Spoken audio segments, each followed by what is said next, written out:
Good morning students, how are you all of you? In today's video lecture, we are going to cover the remaining topics of chapter first B, electric charges and field के chapter में कुछ topic जो हमारे बचे हुए हैं, दो topic यहाँ मेनली हैं. So the first topic we are going to do today is potential energy of a dipole placed in uniform electric field. Uniform electric field के अंदर रखे हुए डाइपोल की क्या फाइंड करनी है हमें? Potential energy. So the point is linked with the torque acting on the dipole. Previous एक टॉपिक आपने स्टडी किया था, यूनिफॉर्म इलेक्ट्रिक फील्ड में प्लेस्ड डाइपोल पे लगने वाला टॉर्क क्या था, वो रिमाइंड करेंगे थोड़ा.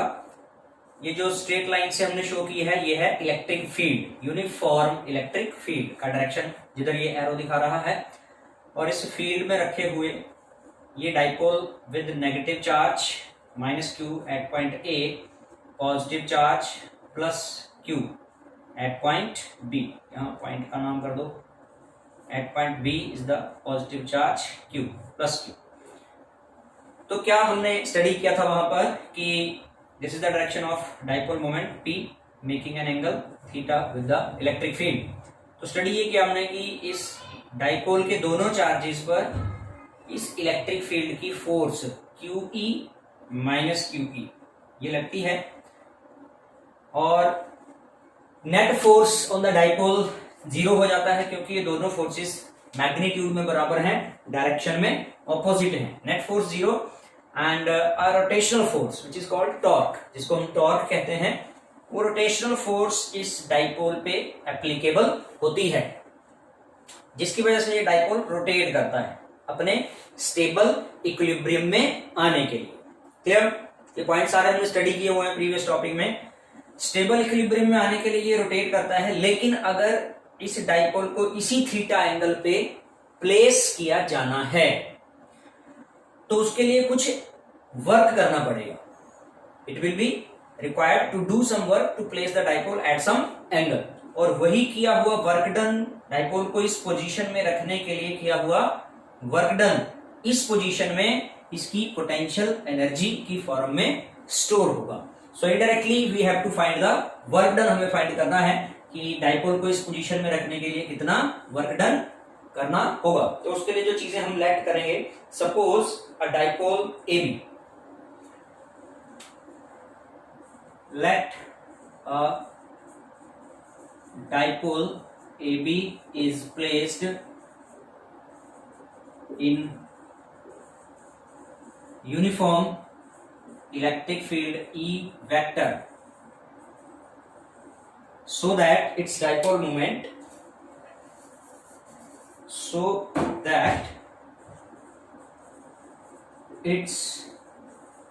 dipole moment P vector makes an angle theta with electric field vector E vector, है ना. तो इस तरह से ये प्लेस्ड है. In the electric field torque acting on the dipole, we know that the torque acting on the dipole is given by, previous article में हम उसको पढ़ चुके हैं,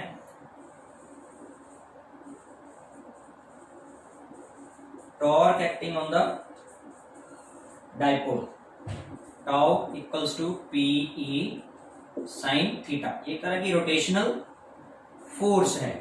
नंबर 1 हो गई इक्वेशन का, ये नंबर 1 हो गया. ठीक है. तो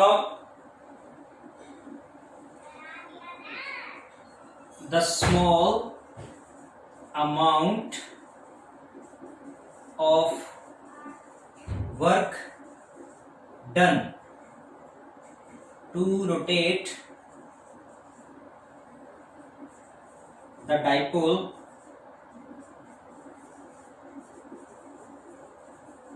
through a small displacement. अब यहाँ जो डिस्प्लेसमेंट है वो एंगुलर डिस्प्लेसमेंट है, तो उसको एक थीटा एंगल के फॉर्म में हम नाम देते हैं। Small amount of work done to rotate the dipole through a small displacement D theta is given by, तो उसका फॉर्मूला स्मॉल वर्क डन का हम क्या लिखते हैं, डी डब्ल्यू। वर्क डन है, हम जानते हैं फोर्स इनटू डिस्प्लेसमेंट होता है, लेकिन यहाँ जो वर्क डन है वो इसको रोटेट करने के लिए किया जा रहा है। तो रोटेट करने के केस में जो फोर्स है वो रोटेशनल फोर्स होगी, यानी कि torque, and the displacement is D theta. Clear? From equation 1 D W क्या बन जाएगा, टॉर्क की वैल्यू रख देते हैं P E sine theta D theta. ठीक है, write it as equation number 2। ये small amount of work done किया थोड़े से रोटेशन के लिए, डी थीटा रोटेशन के लिए, और जिस एंगल पर ये इस समय रखा हुआ है, जो स्टार्टिंग एंगल है मान लो उसको थीटा 1 हम नाम दें, और फाइनल जो पोजीशन है उसको थीटा 2, तो टोटल वर्क डन फाइंड करेंगे। The total work done to rotate the dipole from angle theta 1 to theta 2, तो वो टोटल वर्क डन होगा W, और वो इस dW का क्या हो जाएगा, इंटीग्रेशन, कहां से कहां तक, थीटा 1 से थीटा 2 तक। वैल्यू रख दीजिए dW की, theta 1 to theta 2 P E sine theta D theta. Clear? Solve करते हैं इस इक्वेशन को हम।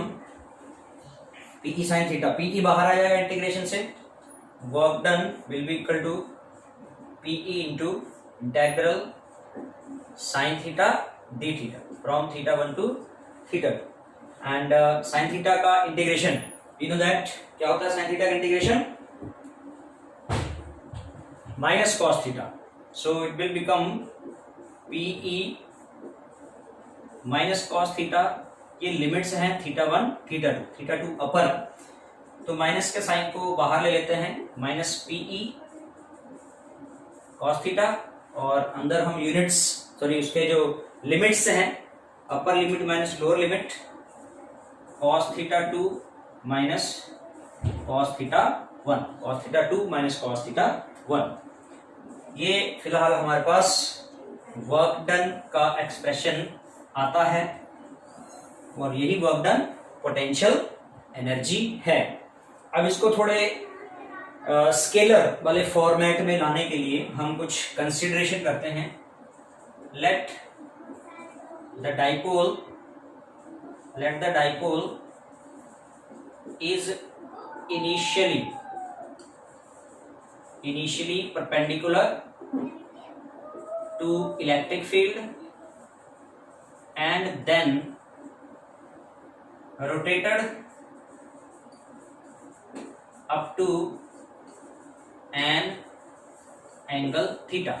तो यहां लेट किया है कि मान लो डाइपोल शुरू में इनिशियली इलेक्ट्रिक फील्ड के परपेंडिकुलर है, दैट इज, इसका मतलब होगा कि जो शुरू में एंगल है थीटा 1 वो 90 डिग्री है, और बाद में उसको किसी एंगल थीटा तक रोटेट किया, तो थीटा 2 की वैल्यू थीटा के बराबर हो जाएगी।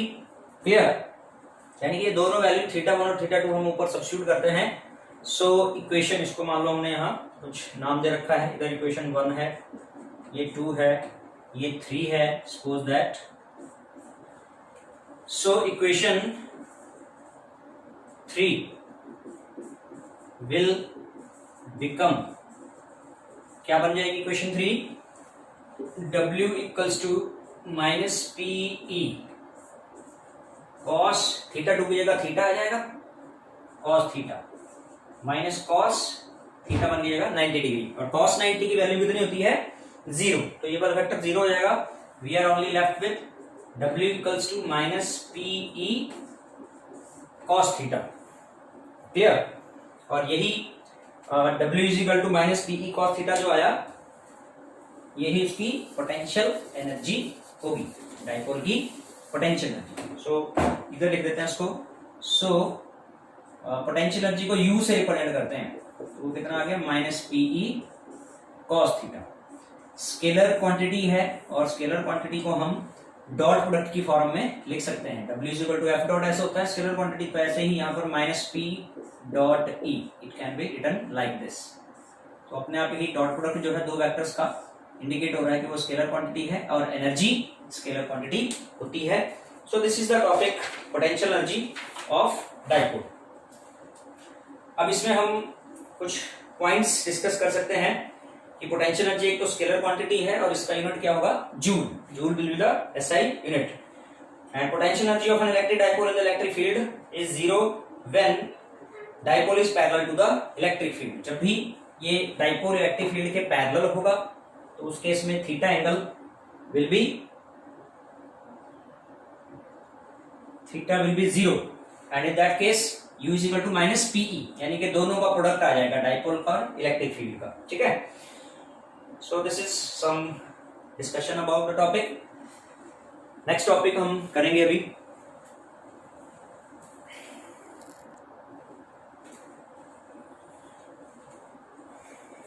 वेल स्टूडेंट्स, नेक्स्ट टॉपिक जो हम करने जा रहे हैं, electric field intensity at any point on the axis of uniformly charged ring। uniformly charged ring, एक रिंग यहां हमारे पास है जो कि यूनिफॉर्मली चार्ज्ड है, ऐसा टॉपिक बता रहा है। तो सपोज करते हैं कि ये जो रिंग है हमारे पास, उसमें यूनिफॉर्मली पॉजिटिव चार्ज डिस्ट्रीब्यूटेड है, ring with center O and radius इसका स्मॉल a लेट कर लेते हैं। और इस रिंग का जो एक्सिस है, this one is the axis of the ring. तो इस रिंग के एक्सिस पर किसी पॉइंट P पर हमें फाइंड करनी है इलेक्ट्रिक फील्ड इंटेंसिटी इस चार्ज्ड रिंग के कारण P point. Let the P point is at distance R from the centre of the ring. Ring के सेंटर से R डिस्टेंस पर ये पॉइंट ऑफ ऑब्जर्वेशन है। कुछ चीजें जो यहां लेट करेंगे हम, let Q the total charge, total positive charge on the ring, स्मॉल a radius of ring, and small r the distance of observation point।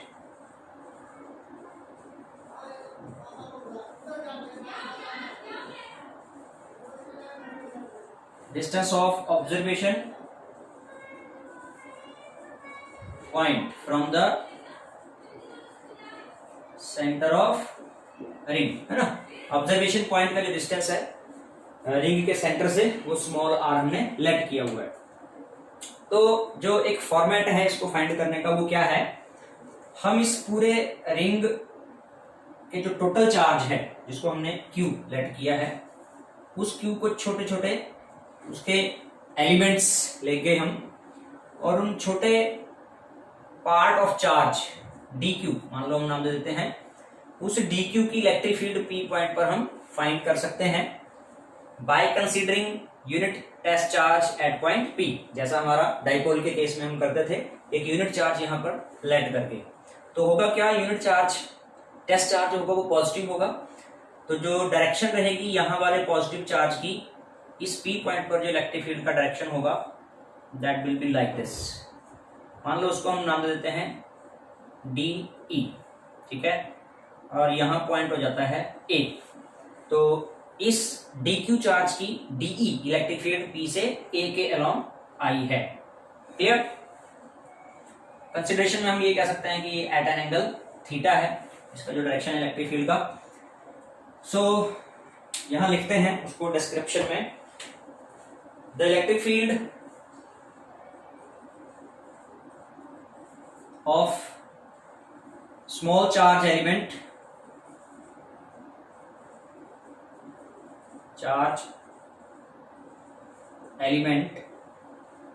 DQ D Q जिस पॉइंट पर हमने लिया है, मान लो उस पॉइंट को सी नाम दे देते हैं, ठीक है। सो इलेक्ट्रिक फील्ड इसी डी क्यू चार्ज एलिमेंट की इलेक्ट्रिक फील्ड है। Electric field of small charge element D Q at point P, P point पर इलेक्ट्रिक फील्ड फाइंड करनी है। हमने उसको नाम दे रखा है DE, 1/4πε0 D Q by distance का स्क्वायर यानी कि सी पी स्क्वायर। यहां अगर हम वेक्टर लगाते हैं तो अलोंग डायरेक्शन आ जाएगा उसका अलोंग पी ए, पी से ए की तरफ। नेक्स्ट स्टेप में आप ये जो सीपी है ये कैलकुलेट करके इसकी वैल्यू रख सकते हैं 1/4πε0 डी क्यू अपॉन सीपी कितना आ जाएगा। आप पाइथागोरस यहाँ यूज करेंगे तो वैल्यू होगी कितनी, ये वाला आर है साइड, ये वाली ए है, तो √r² प्लस ए स्क्वायर। सो उसका स्क्वायर है यहाँ तो स्क्वायर रूट कैंसिल हो जाएगा, r² प्लस ए स्क्वायर इसकी वैल्यू आ जाएगी। Write it as equation 1। आगे चलते हैं। एक इसी तरह का सेम डायमेट्रिकली ऑपोजिट एंड पर, डायमेट्रिकली ऑपोजिट एंड यहाँ C लिया है तो यहाँ D पॉइंट नाम दे देते हैं। तो D पॉइंट पर भी एक छोटा सा चार्ज एलिमेंट DQ कंसिडर करते हैं और उस DQ की भी इलेक्ट्रिक फील्ड यहाँ P पॉइंट पर जो होगी,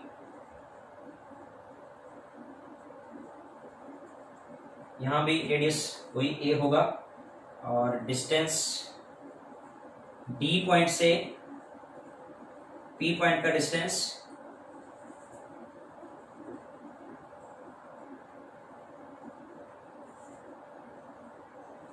D से P का डिस्टेंस वही आ जाएगा r² प्लस a² का स्क्वायर रूट। सिमेट्रिक है पूरा डायग्राम।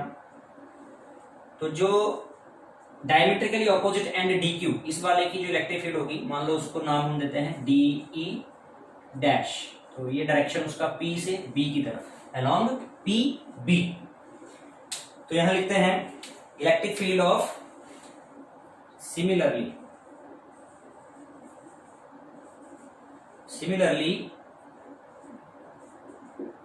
इलेक्ट्रिक फील्ड ऑफ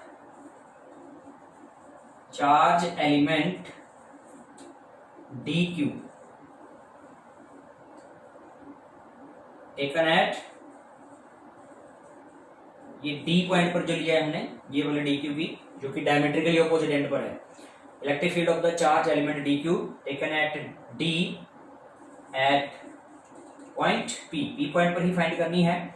इसको नाम हमने दे दिया DE dash, vector 1/4πε0 DQ upon, यहाँ डिस्टेंस क्या है DP स्क्वायर, और वो भी वही चीज आ जाती है r² प्लस a² का स्क्वायर रूट। सिर्फ अंतर आता है ये अलोंग PB, जबकि पहले वाली जो इलेक्ट्रिक फील्ड थी DE वाली, वो डायरेक्शन आपने लिखा हुआ है यहाँ पर अलोंग PA। अब ये दो वेक्टर आपके पास आ जाते हैं DE vector and DE dash, DE dash. तो जो एंगल थीटा इधर हमने कंसीडर किया हुआ है, same angle theta will be here, उतना ही सिमेट्रिकली एंगल उधर ऊपर की तरफ को बनेगा थीटा। तो हम करते क्या हैं, DE वेक्टर और DE डैश को कंपोनेंट्स में रिजॉल्व करेंगे। P से इधर ये x डायरेक्शन हमने ले ली और इधर हमने ड्रॉ कर दी ये वर्टिकल में पॉजिटिव y डैश नाम दे दिया इसको, नेगेटिव y वाला direction.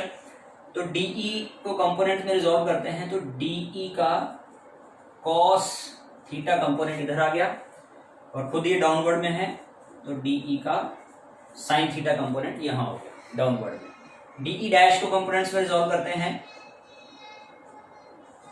DE dash cos theta component यहां आ जाता है और DE dash sine theta component यहां आ जाता है, ठीक है। सो ध्यान से ऑब्जर्व करें तो DE और DE डैश मैग्नीट्यूड में बराबर थे। इधर हमने देखा 1/4πε0 DQ by r² plus a² और यहाँ भी 1/4πε0 DQ by r² plus a², same है मैग्नीट्यूड में, डायरेक्शन में अपोजिट है। तो ये दोनों वर्टिकल कंपोनेंट क्या हो जाएंगे, म्यूचुअली कैंसल आउट हो जाएंगे। ऐसे ही जितने भी एलिमेंट्स के पार्ट यहाँ लिए जाएंगे, चार्ज के एलिमेंट्स लिए जाएंगे, उन सभी के vertical components get cancelled out. All the vertical components of electric field will get cancelled out and the total electric field will be the resultant of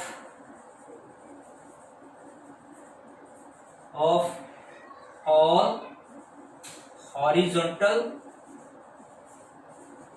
components, जितने भी हॉरिजॉन्टल कंपोनेंट्स हैं उन सभी का जो एडिशन होगा, रिजल्टेंट होगा, वही टोटल इलेक्ट्रिक फील्ड होगी।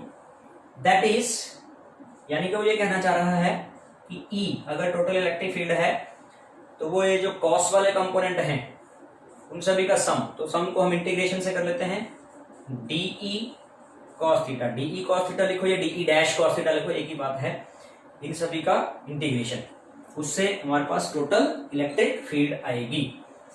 तो वैल्यू रखते हैं, डीई या डीई डैश की एक जैसी वैल्यू है 1/4 pi epsilon naught D Q upon R square plus ए स्क्वायर, ये तो डीई की वैल्यू हो गई, और इंटीग्रेशन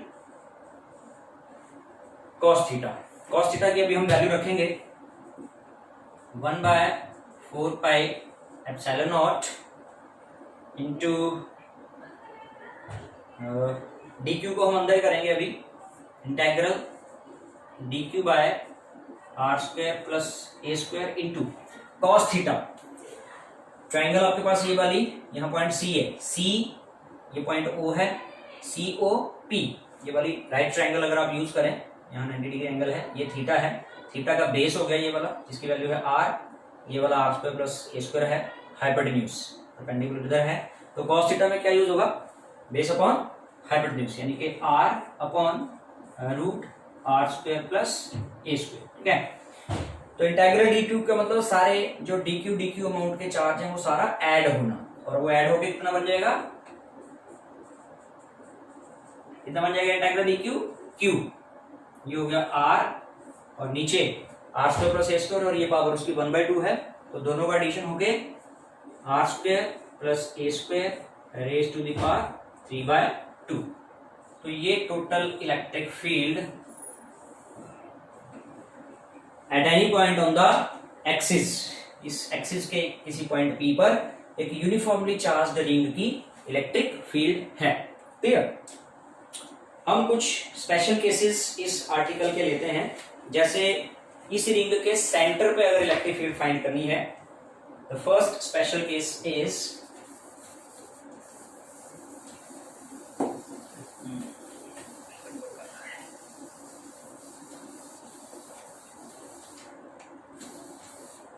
स्पेशल केस फर्स्ट,